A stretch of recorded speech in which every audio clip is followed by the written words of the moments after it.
Dear brothers and sisters in Christ, we celebrate feasts differently than we used to. Formerly, there was generally a long fast leading up to a feast and a joyous celebration afterwards. Today, usually there is a long celebration leading up to the feast and a fast afterward. The way we celebrate Christmas exemplifies this. Nearly 2 months before the actual day, we begin to celebrate. The parties start, the decoration and lights go up, the Christmas cards go out, and the Christmas music begins to play. When Christmas Day finally arrives, we are already tired. By then, we are ready to go back to ordinary life and even to do some fasting, having had enough of turkey dinners. The Christmas season used to last until February. We had plenty of time to celebrate. Nowadays, sometimes, my dear friend, realistically, it is over on December 25th. This is a curious reversal. Traditionally, the build-up was always toward a feast. Celebration came after. Today, the feast is first, the fast comes after. Why is this? And are we the better or the worse for reversing the fast-feast cycle? I still remember as a small boy, I wanted to have a bicycle. I saw my friends in my village, every boys, they got ones. I told to my father, I love to have bicycle as well. But my father said, I will not give you straight away. You must save your money. You must be and do sacrifices. You join me to coffee plantation when we had harvest and you sell it and you keep that money, you save that money until enough, then you give me. So I did what my father advised me to do. So I saved money. I went to coffee plantation with my father and mother, took the coffee, and I sold it. And after some months, I give the money to my father. And one day, early morning, my father disappeared. And late afternoon, he came back. He brought me very beautiful bicycle. Phonic, made in China. Really very good bicycle. I was very, very happy. Only me had that kind of bicycle.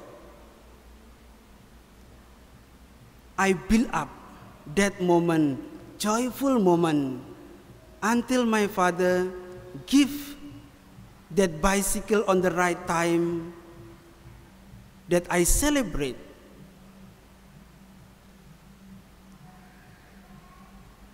A colleague of mine, my dear friend, commented that our society knows how to anticipate an event, but not how to sustain it. That is only partially true. The real issue is not so much that we do not know how to sustain something, We do not know precisely how to anticipate something. We confuse anticipation with celebration itself. Just like some parishioners told me, why you every day buy 4D? Because Father, if I buy every day, the chance, the possibilities will be more. So that I build up with hope, one day I strike, Father. If I strike 4D, Father, I give you half of it. I give to the church. But luckily never strike, Father. So, when you buy a 4D, you must build up, right? You cannot strike first, then pay later. The logic, we must build up. Then we celebrate. One of our weakness today is that we find it hard to live in the face of any anticipation, in consummation, or unfulfilled tension between moving swiftly to resolve it. Longing and fasting are not our strong points. Because we cannot build properly towards a feast, we cannot celebrate properly either. Dear friends, celebration is an organic process. We must build up slowly, or gradually. To feast, one must first fast. To come to consummation, one must first live in chastity. And to taste specialness, one must first have a sense of what is ordinary. When fasting and in consummation are short-circuited, then fatigue of the spirit, boredom and disappointment replace celebration. So we are left with the empty feeling which says, all this hype, was this? Something can only be sublime if, first of all, there is some sublimation. My dear friend,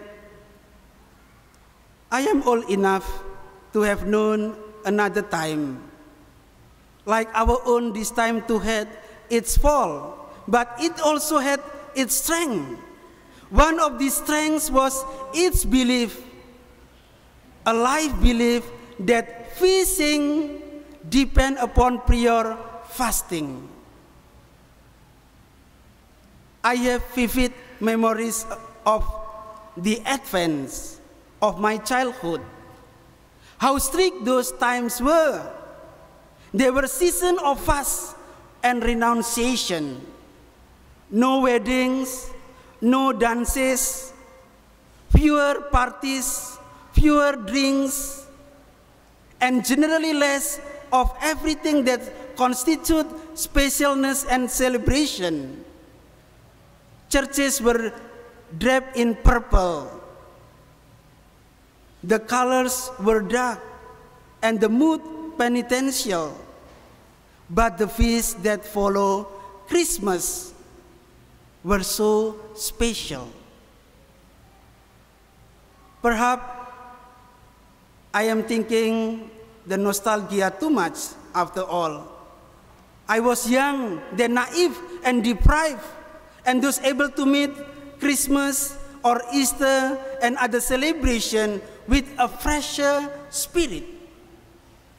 That maybe, but the specialness that surrounds feast has died for another, more important reason, namely, we do not anticipate them properly anymore.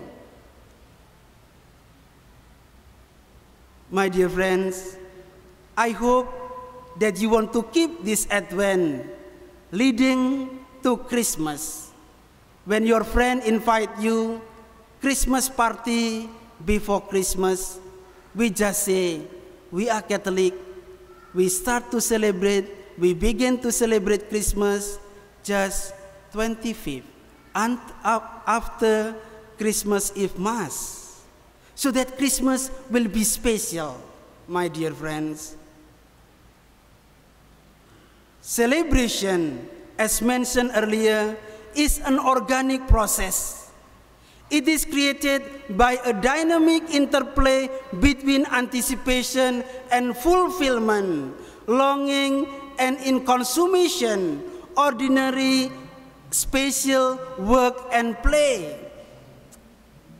Sometimes young people nowadays, Father, before marriage we did everything already. We slept together already. Then, wedding day will not be special. You must fast. When your boyfriend, girlfriend say and ask that, you say, no, wait until wedding day. Then wedding day will be special. You are looking forward.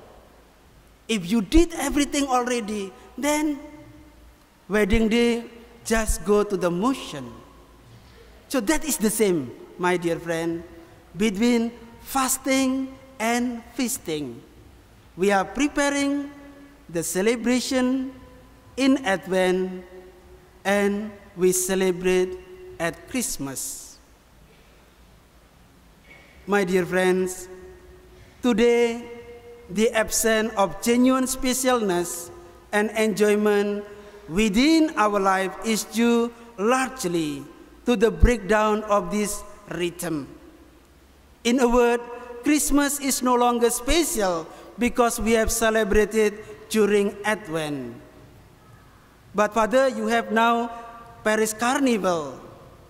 It is a little bit taste of that celebration at Christmas.